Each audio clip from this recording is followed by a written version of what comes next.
Hey, everybody, it's Mr. Chernick and Ms. Kelly, and this is some 5th grade instructional video about the beginning of Opus 4 so that you can continue to practice and move ahead in the book even when we're at home doing the e-learning days.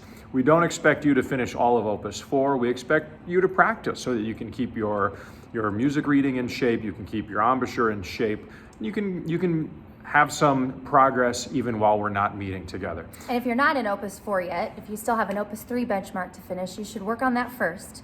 So then you can just come back to do these videos later when you're ready. And I'll just go ahead and say this right off the bat. This is really weird for us. We've never done this before. We have no problem standing in front of all 120 of you and teaching, but doing this little video, it's a little weird. A little bit. So if we seem uncomfortable, it's because we are. We are. All right, so let's look at the beginning of Opus 4. It starts on page 26 for you. First thing we'll point out is that the percussion has a new rhythm on snare drum, which is the 8th note and 2 16th notes. So when you see that, I want you to think of the word strawberry. Strawberry. If that's your beat, strawberry is the new rhythm. So be on the lookout for that. Some of you that have played snare drum on Panther Rising or Champion Fanfare may have had that rhythm already, but just want to make sure that we're putting that word strawberry with it. We're going to tie a lot of the rhythm today to food because I'm pretty hungry right now. So anyway, everybody has a new note at the start of Opus 4. You already know E flat or F or C. This is now just 1/2 step higher. So Ms. Kelly, tell us about what the woodwinds are doing. Take a look at that in that new note in the box and take a look at where it is on the staff. We have a new note called E for the flutes, and that's going to be an E natural. We call it E natural because it's E without our flat. So anytime a note doesn't have a sharp or a flat next to it, we call it its natural form. So the fingering for that E natural is going to be your F fingering that you already know, and then add your second finger with it. That's going to be E natural. For clarinets, you guys already learned F, and now you're going to move to F sharp. F was just your thumb key on the back side. F sharp is going to be your pointer finger on the front of your clarinet, and there's not going to be a thumb on that key. It's just the F sharp key right on front. Saxophones, you have the easiest note ever. I'm good at this one. Look, Mom, no hands. I have C sharp and no fingers are down on my instrument. But when I play C sharp, I shouldn't throw my hands up like this. I should keep my hands hovering over my home position. So those are my 3 new notes for the woodwinds. For brassland, we're going to be adding F sharp for the trumpets. Trumpets, you already know F natural. F sharp is middle finger, 1/2 step higher. Baritone, tuba, same thing. You had E flat as your first finger. Now just E natural is going to be your middle finger. Trombones, for you, E natural is a nice high second position. You knew E flat as 3rd position. Now we're moving halfway between 3rd and 1st position to your 2nd position to make that difference. So we should probably play the note and so we know what it sounds like. Did you forget the French horns?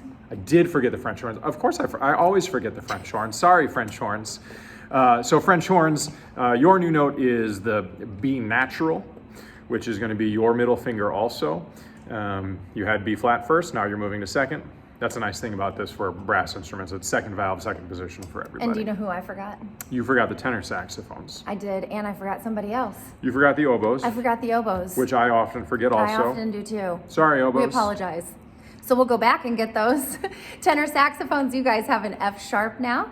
You've already learned F natural. So F sharp, instead of your first finger on the bottom hand, is going to be your middle finger on the bottom hand. So 1, 2, 3, and then middle finger on the bottom. And still with the octave key. Yes, with the octave key, because this is a high F sharp.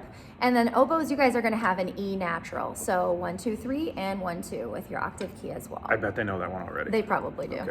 Well, so we're used to hearing our E flat or our F or our B flat like this. Our new note is going to be just an itty bitty little bit higher. It's kind of like when we played Shark all the way back in Opus 2. It's just that half-step relationship. It's very, very close. For brasses, you're probably not going to be changing your lips much. It's really just changing your finger to get that new sound. Should we move on to Opus or Yeah. to 4.1? Cool. Well, let's look through this one because this is the first line where we actually have introduced that new note. They very politely put a box above that new note for you. So you see in the second measure, the second note has the box above it. That's your new note. Go ahead and write that note name in that you just learned just above it. That second measure might be a little confusing though, because you see that the first note in that measure is the new note, and it's marked very clearly with either a natural or a sharp. But the next two times you have it, it's not marked for you. That's because those sharps and naturals carry through the measure. So since the first note is E natural or F sharp or C sharp, that means all of the notes in that same measure are going to have that same accidental. So they're all going to be the same. That's why they're having you write it in. So remembering our practice steps, the first thing you should do is scan all the way through this line and identify things that are going to be tricky or things that are new. So find those new notes that we put in. So those notes that have that natural sign or that sharp sign in front of it, go through and look at those. I want you to name all of the notes on your own for your instrument. And while you're naming those notes, remember to do the fingerings with it so that you're starting to make that connection between your hand and your brain. I see also 3 measures before the end is another place where you have the new note and then the accidental carries through the measure. So we can go through and count and clap this with you one time first. Clap it with let's us. Clap it. There we go. 1 and 2 and ready and go. Quarter, rest. Quarter, rest.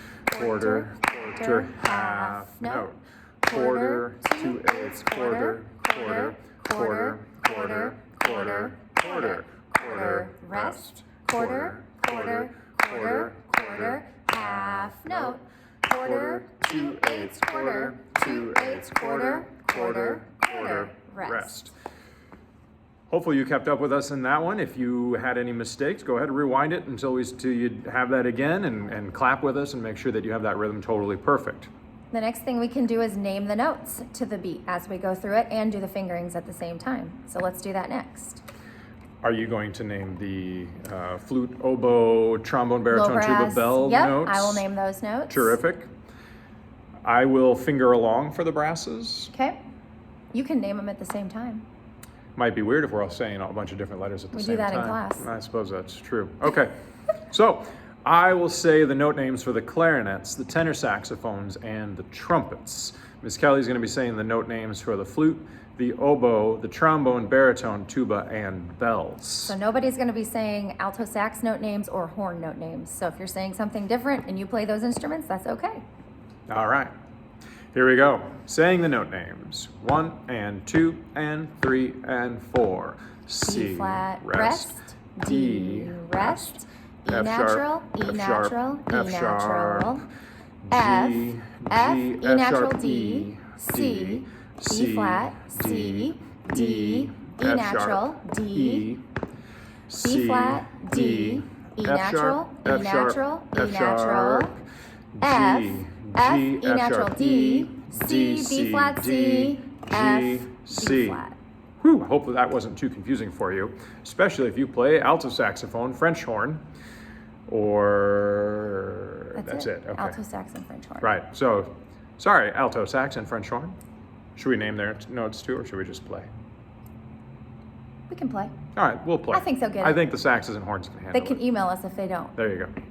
Yeah, feel free to comment below and tell us if we're doing this well or not. I don't know. Probably not. Okay. Let's play. All right. Here we go.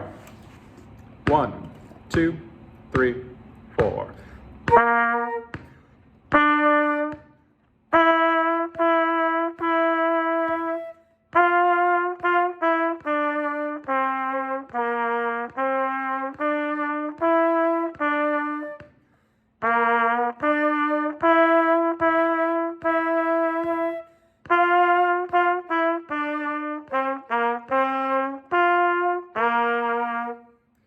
Notice at the end, the trumpets went up in the last measure, the flutes went down in that last measure. That is correct, so be aware of that. Judging by how long this video is, I think we're going to take a little pause here. We'll come back with some more of Opus 4 in our next video.